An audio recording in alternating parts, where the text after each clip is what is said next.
Je suis Valérie Pastor, créatrice de l'atelier Super Magnéto. C'est un atelier de gym des neurones atypique que j'ai créé voilà quelques années où l'on apprend autrement que par la répétition à l'infini.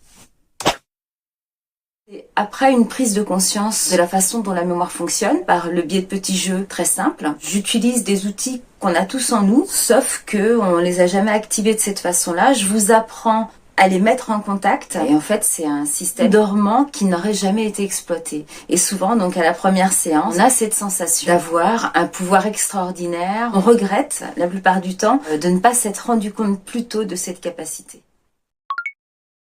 Le système est simple, il repose sur 1. L'association, pouvoir naturel du cerveau, et puis 2. La visualisation. Quand je parle de visualisation, je parle d'image intérieure.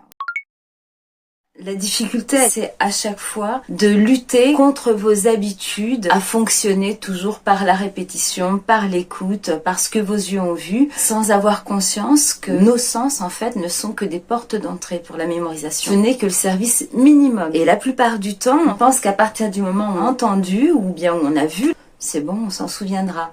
Et même, on l'oublie plein de fois, mais on oublie qu'on a oublié.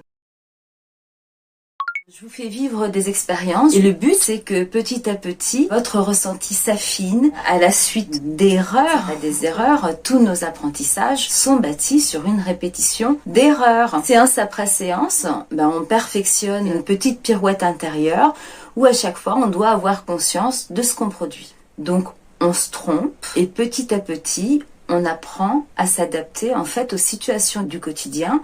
On devient capable d'inventer des trucs mnémotechniques au moment où on a besoin de déployer quelque chose. Ce dont j'entends parler au quotidien dans les ateliers, donc les prénoms, les titres des livres qu'on a lus, les titres des films qu'on a vus, ou encore la réservation du billet de train. On est sans arrêt en train de revérifier et revérifier 5 fois avant de monter dans le train, alors qu'un simple encodage, avant de quitter sa maison, suffit à ce que vous mémorisiez, puis à vous rendre jusqu'à votre siège sans avoir à ressortir votre billet. Le but de l'atelier, c'est que vous deveniez en fait de parfaits créateurs face à tous les petits problèmes du quotidien. Chaque fois qu'un nouveau se présente, on s'adapte. On fait une tentative, si ça fonctionne, on a réussi à faire un encodage correct, et puis si ça ne fonctionne pas, il suffit tout simplement de modifier son lien. L'équation principale de l'atelier, c'est à chaque fois que je reçois une nouvelle information, je fais en sorte de trouver une ressemblance avec quelque chose que j'ai dans mon expérience de vie. Et j'associe, je plaque. Et le but du jeu, c'est que plus tard, quand j'ai besoin de cette information, en fait, il me suffit de convoquer ce que je sais pour que ça rapporte ce que j'avais peur d'oublier. Voilà, c'est un geste assez simple.